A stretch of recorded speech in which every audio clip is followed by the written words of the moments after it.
So what's up mga ka-vlog? So konting update regarding sa ating pagbe-breeding ng mga heritage chickens. For today's update hindi kanina nag-update ako regarding sa itlog ni Hubbard na ito lumusot sa kanyang kulungan at nag-crack. Ayan. So ito yung kaninang umaga and may nakita pa akong isang itlog doon. Akala ko nabasag na naman, so iba palang manok yun. Malamang sa rare na chicken yun, yung sa mga gala natin na rare. Ayan. So ngayon lang kinuha ko ito galing sa loob. Ayan, may mga ipot pa. Ayan, itlog to ng Hubbard natin. So ito yung Hubbard natin. Ayan. So hindi ko siya pinagala kasi hindi siya gaanong maamo, unlike ng mga rare natin na sobrang amo. Kahit ano, lalapit yan. And ito one time kasi pinagala ko siya, nahirapan akong pabalikin siya sa kanyang kulungan. And so first time na nangyari na nangitlog siya ng 2 beses sa isang araw. Ayan. So ang kanyang pagkain is mixture lang ng hog rower at saka layering mass. So yun yung update natin mga ka-vlog sa ating Hubbard na heritage chicken. Ayan. So may itlog na naman tayong nakuha dito. Ligpit ko muna siya dito sa may pugad or kanilang kung saan ako nagpapapisa. And ngayon lang din nakakuha din tayo ng isa pang itlog galing dito sa ating makri. Ayan. So since meron siyang may kumakasta na lalaki, so ito ay fertile, so i-keep natin to para palimliman natin. So kanina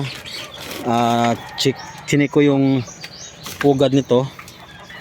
Ayan, 4. Ngayon 4 pa din. So hindi na dagdagan yung itlog ng rare natin. Hindi siya nang itlog for today. So malamang mamayang hapon or di kaya bukas ng umaga to iitlog uli. Ayan. Sobrang amo ng rare namin, oh. Yan, kulang ka ng tubig ngayon. Yan. So hindi ko siya pinagala guys kasi marunong siyang umakyat doon sa kanyang itlogan.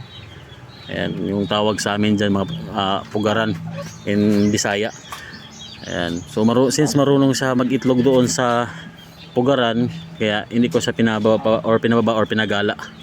Unlike sa mga iba kong rare na pinagala ko lang yan sila.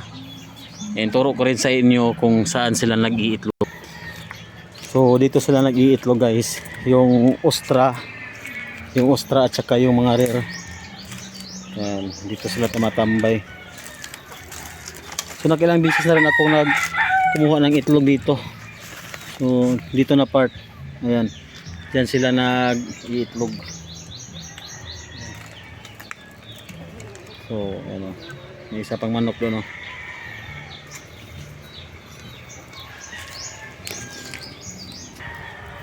At yan naman yung ostra natin. Australorp. Ayan. So nangitlog yan kanina doon sa tuturo kong initlogan nila. And shout out din sa mga bantam ko. Ayan, yung mga bantam natin guys, pinapandayo yan sa Malapaskwa.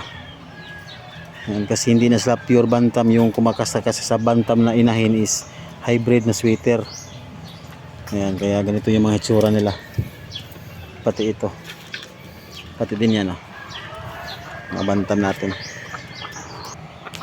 So hanggang dito lang muna ang vlog natin mga ka-vlogs. So see you sa more update pa. And kung bago ka lang sa aking YouTube channel, huwag kalimutan mag-subscribe, ring na bell notification below, like, comment and share na rin para malayo pa yung maabot ng ating video. So kung saan ka man dito sa Pilipinas, comment down kung saan ka para malaman natin kung saan na umabot yung video natin. So once again, this is Marcos from the Marcos Vlogs. Peace, love, and happiness. Peace out.